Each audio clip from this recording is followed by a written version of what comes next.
So we're all in agreement, right? Because I don't want any misunderstanding here. Gremlins from 1984 is a great movie. What's fun about a movie full of ugly, slimy, mean-spirited, gloppy little monsters? It's got family, it's wholesome, it has heart, it's got cute little furry Mogwais, plus a young Corey Feldman. Oh, and heaps of little green rubber monsters that are up to shenanigans. I honestly love it. But I do think that Gremlins 2 is the better Gremlins movie. What makes me say that? A self-aware joyride of cartoonish proportions that is a love letter to horror, monsters, mayhem, comedy, and icky-sticky grossness. This is brilliant, but I like this. Now, please allow me to tell you how it is.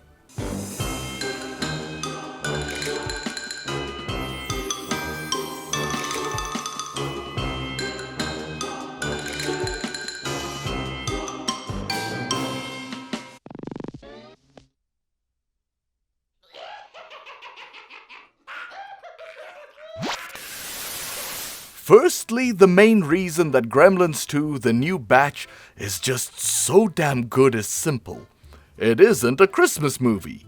And that's not about celebrating or not celebrating Christmas or anything like that. Now I know I am legally allowed to watch Gremlins, Nightmare Before Christmas, and Krampus any time of the year. But there is something about holiday horror that feels like you're just meant to watch it around its corresponding holiday. Wouldn't you agree that John Carpenter's Halloween hits more effectively in October?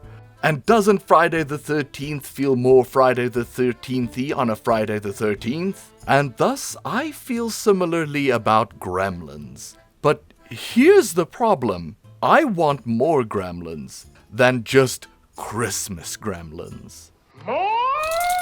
And 6 years after the original movie, we got the cure to our vitamin G deficiency. The answer to our holiday-agnostic monster prayers. 1990's Gremlins 2, The New Batch. Again directed by Joe Dante, only after he was given creative control, Gremlins 2 is the story of Billy Peltzer and girlfriend Kate Berenger living in New York City, where both are working in the world's most advanced smart building, the Clamp Center. The Clamp Center is the most advanced smart building in America with the latest in security, communications, and climate control. A skyscraper that has everything from television studios, food courts, genetic science labs, and much, much more. This is our favorite Canadian dessert, the chocolate mousse. Can I cut you an antler? But what of the titular Gremlins, I hear you ask? Well, Gizmo, the almost illegally cute Mogwai, becomes homeless. Essentially, and thus gets abducted by scientists. Specifically, a scientist, or maybe the clone of a scientist, who happens to work somewhere inside the Clamp building. And no, you are not mistaken. That is indeed Christopher Lee, Dracula himself, playing the role of the lead goofy mad scientist, Dr. Catheter. Splendid. This must be my malaria. Just rabies. I've got rabies. Rabies. Ugh. But now that we officially have a gremlin in the building, plus our heroes from the first movie, it is inevitable that a recreation of occurrences will come forth. Almost beat for beat, in fact, which isn't a bad thing. I know what you're thinking, Judy. The resemblance is uncanny. They're the same picture. Science side note. Hello there. I am Normal Scientist. Here at Science HQ, we take pride in our Mogwai or gremlin understanding. And so should you. Just remember the 3 rules. No bright lights, no water, no food after midnight. Follow these simple rules and you too will have a simpler and better life with your monster of galactic war and infestation. This has been a Beyond Normal public service announcement. Like and subscribe for more normal videos. Heart emoji. Now, the second reason I feel so strongly about Gremlins 2 is Rick Baker. It wasn't until I was about 10 years old I realized that I really didn't want to be a doctor. I wanted to be Dr. Frankenstein. I wanted to be the guy who made the monsters, and in my little kid brain it was a doctor. And having Rick Baker on board is kind of a big deal. Known for his work in American Werewolf in London, The Howling, Harry and the Hendersons, Men in Black, and much, much, much, much, much more, Baker was just the man to pump some flavor into these creatures. With models and puppets and slime and goo and all sorts of things that just should not be possible, but here it is. You see, in the 1984 Gremlins movie, all the Gremlins are kinda same-ish. Your choices were essentially greenish-brown or brownish-green. But when Rick Baker was brought on, he wanted to make the Gremlins more unique and give them more personality. What can we do to interest you? And I said, well, if I could redesign them a little bit, still stay in the Gremlins world, but I said more than anything, I want to make them characters. So meet Mohawk, Lenny, George, and Daffy. Wait, what? You got it wet? That's rule 2 gone. You fools. Oh, we're only starting to break the rules. Throughout the movie, our destructive little friends here will cause havoc wherever they go, and metamorphosize into the gremlin-like glow-up forms. Wait, you let them eat after midnight as well? Good heavens! Do you see what these monsters are doing? They're throwing metal utensils into the microwaves! You can't do that! You dumb, unscientific f***. Oh, even better than that, my scientist friend. Thanks to the wondrous minds of Rick Baker and Joe Dante. Not only do we have more variety in our base Gremlins, but thanks to that genetic lab I mentioned earlier, we get a whole host of genetically altered Gremlins, including but not limited to Veggie Gremlin, Electric Gremlin, Bat Gremlin, Lady Gremlin, Phantom Gremlin, and of course the fan favorite Brain Gremlin. Fred, what we want is, I think, what everyone wants, and what you and your viewers have. Civilization. Now, you might have heard the phrase anti-sequel regarding Gremlins 2.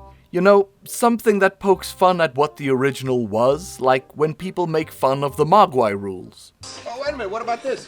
What if they're eating in an airplane and they cross a time zone? I mean, it's always midnight somewhere.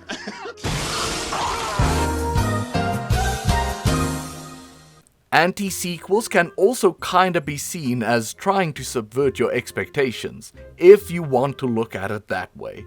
In the case of Gremlins 2, it's at least 64.7% more comical than the original. That's right, we measured it. With science. As another example, think about 1974's Texas Chainsaw Massacre in comparison to its sequel. I got a real good eye for prime meat. However, I don't really like the term anti-sequel. I would rather just say it's a perfect sequel. A movie that uses the original as an idea or concept to springboard off of. A movie that can stand shoulder to groin with the likes of Terminator 2, Aliens, and Jason X. All which branch into the third reason I prefer Gremlins 2. Comedy. Now, the original 1984 Gremlins had some laughter in it.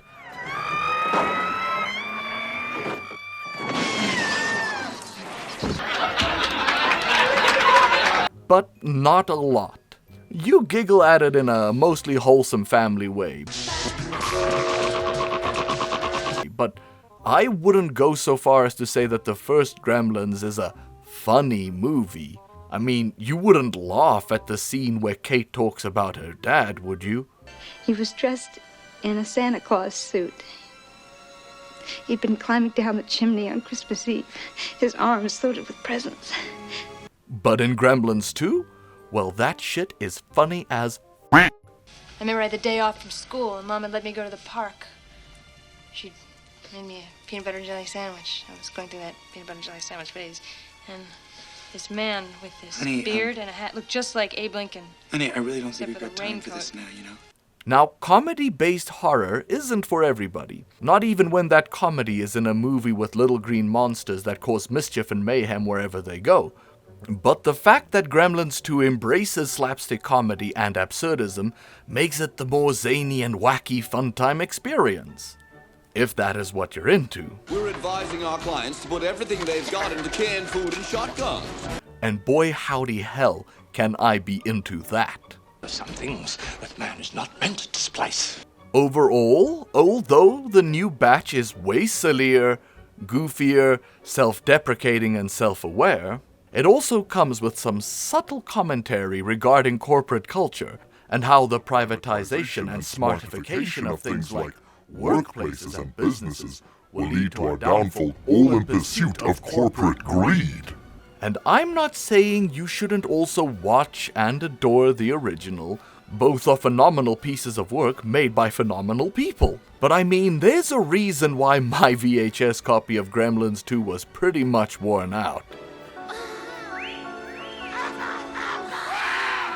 So Gremlins and Gremlets, and all Mogwais in between, I have been your host, Be Normal. May your home be blessed with little monstrous puppets and buckets of slime all year round. And remember, I will spook to you again soon.